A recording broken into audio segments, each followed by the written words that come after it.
Good day to you traders. It's Tuesday, November 24th, 2020, and your cherry bomb trade is in today. Or should I say, welcome to the debit spread show. Just kidding. I only say that because this is day 6 of a debit spread trade in a row. So if you like debit spreads, we seem to be doing them a lot recently. And I wonder why that is. Maybe it's just low volatility right now, or that's just the stocks that we're picking. But we are looking at Apple today, doing a long call vertical. Yes, Apple has a liquidity rank of 4 out of 4 and an IV rank of 20 right now. But if you get the emails from Tasty Trade, which we'll talk about in just a moment, you'll hear about how Apple had a relatively large down move yesterday. And so then the question becomes, does that mean the bulls will see this as an opportunity to get it on sale? Join me as we hop into ThinkOrSwim and take a look at this trade, shall we? But allow me to introduce myself. My name is Neil, and this is Option Theory, and I want to thank you so much for clicking on this video. What we do here in this channel is we build out a simulated portfolio, and we look at trades that either viewers suggest on Monday or that we get from Tasty Trade Tuesday through Friday. They have a nice email list that you can sign up for. Look for a link in the description below. You head on over to Tasty Trade's page. It's just a bit.ly link, so I know if it's getting clicked or not. It's nice to know that people click it. And you head on over and you sign up with them. So it's nothing from me. I'm not spamming you. They're not spamming you. You'll get an opportunity to sign up to a few different email lists. I recommend you sign up for as much as you want.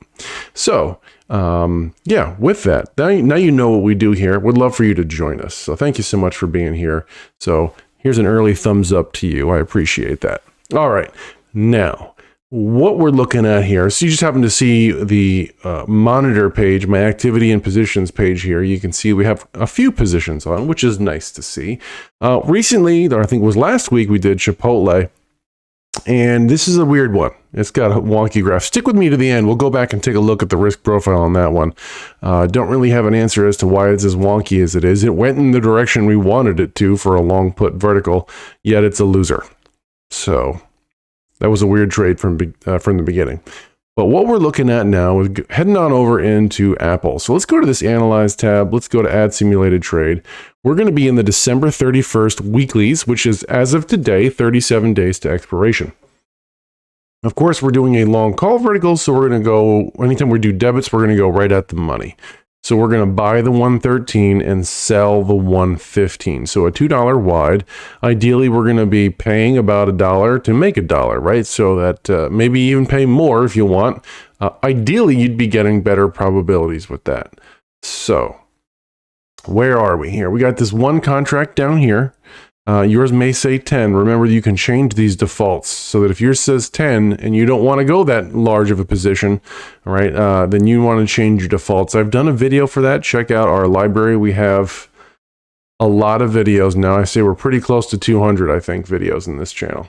All right, so we're looking to pay $1.03 roughly for this vertical spread.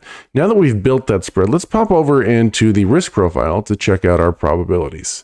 Here's our risk profile. We can see that our expiration is the New Year's Day, right? So make sure your date up here matches this turquoise, blue, whatever you want to call that number. And so now we are dialed in. We can see that this is the expected move, this light gray area from here to here. And I've already set here, kind of like a cooking show, our price slice is set to break even at expiration. I did that by hitting this menu right here, set slices to break even, and I chose that blue turquoise number here, and we got right there. So we're looking at what, according to ThinkOrSwim, is a 51.6, or just call it 51 because I like to round down in this one. Hey, look, it moved down a little bit. A 51% probability of losing money on this trade. Yeah, that's not what we normally want. We want a probability. We want to put probabilities in our favor. So I can see if this is not a trade you're particularly excited about. That's one of the reasons why we do this in a simulated trading portfolio, because I think if you do this enough, if you pull the trigger, if you grab the controls and whatnot, after a while you start to learn about how scared you really need to be with this, right? This is a defined risk trade. At the most you can lose is $1.03 or $103 on this trade, but you get to take a position in Apple, which might otherwise be maybe cost prohibitive, or maybe you don't want to buy one share, right?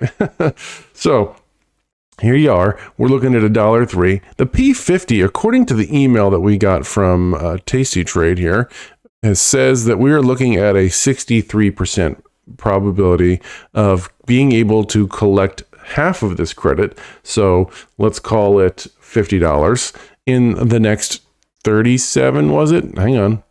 37 days to expiration. So that's pretty good. And I always like to look at this in Tastyworks too to see if the numbers have changed. And I do apologize. This is as large as I can get Tastyworks to be on screen for us.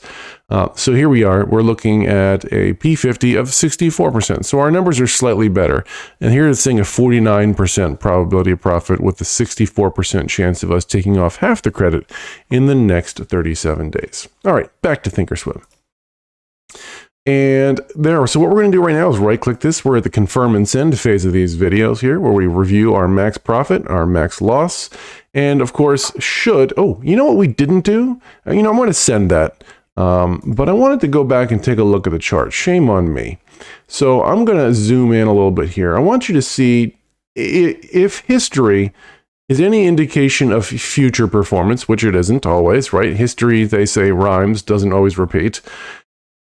If this was a big move down yesterday, and bulls, you would think, see when prices go down, good chance to go long and make the profit as it comes back up, right? Well, let's look back in this phase here. We saw two large down moves. Was it followed by a buy?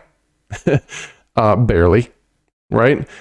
Two more big down moves. Was it followed by a big buy? This is a weird one, right? So this one would have been great, but then again, you would have had to have timed it perfectly, getting in and getting out before it hurts you again. So another down day. Okay, here was one where you maybe, if you once again timed it perfectly, right? Down day, is it followed by big move? No. Down day followed by a big move? Barely, right? Down day followed by a big move up? Not really. Okay. If you're trying to time it perfectly, right? Hey, we could be that guy that times it perfectly, or girl, right? That times it perfectly. So, yeah, I'm not so convinced that this is going to be magic for us, but I just wanted to take a look at that in the chart there. Nothing here screams particularly bullish for me. I'm going to right click, go back to auto zoom so that I can see the full 52 weeks. All right, so we've got our working orders in place here. And if you're one of those I'll call them everyday traders, which just steal that from Tasty Trade, right? Where it's like, if you're like me, you go to work and you're not sitting at your computer screen all day or on your phone able to trade in the middle of the day. It's not a bad idea. If you have this trade right here, which we know is worth $1.03, and we know 50% of that credit is going to be about $50, right? We could make this worth, or set an alert. So I'm going to right click this trade, choose create an alert, and I want to know when at the last price is worth that 50 cents more. So 50 cents more, that is not right. $1.53, and you could put a little note to yourself saying get out or whatever, right? Now, if we set this alert and the trade never fills, we might get an alert to get out of the trade, and we were never in it. But just keep this in mind, all right? So I'm going to go ahead and click create here. That's what I do because I can't set a good till canceled order until this trade is on. All right, everybody, if you've made it this far, you rock. Oh, no, hang on. I said stay tuned, and I would have left you hanging. Let's go back over here and take a quick look at our risk profile for Chipotle. Chipotle, check out that wonky pink line here, right? So yeah, we went where we needed to go with Chipotle, but I'm guessing there was a big drop in volatility or something. That's what happened here. I don't even know what would cause this pink line to go that far shifted to the left. Yeah, so I know I had one of my viewers actually put this trade on for real. I'm wondering how this is working out for you. Mike, I'm looking at you. You left us a comment that you got in this one. How's it going in Chipotle? All right, so that was that one. I wanted to show you that this is a weird loser for us right now, even though it's technically gone in the right direction. Okay, here's your thumbs up. You made it this far into my video. I appreciate you and your views. And hopefully someday, if you're not already subscribed, you'll subscribe to this channel. We'll be here doing our thing, but we invite you to join us. And when you do, would you mind ringing that bell? That bell helps you get notified when our videos come out so you can get into these trades when we get into them. All right, until I see you in tomorrow's Cherry Bomb, everybody, happy trading.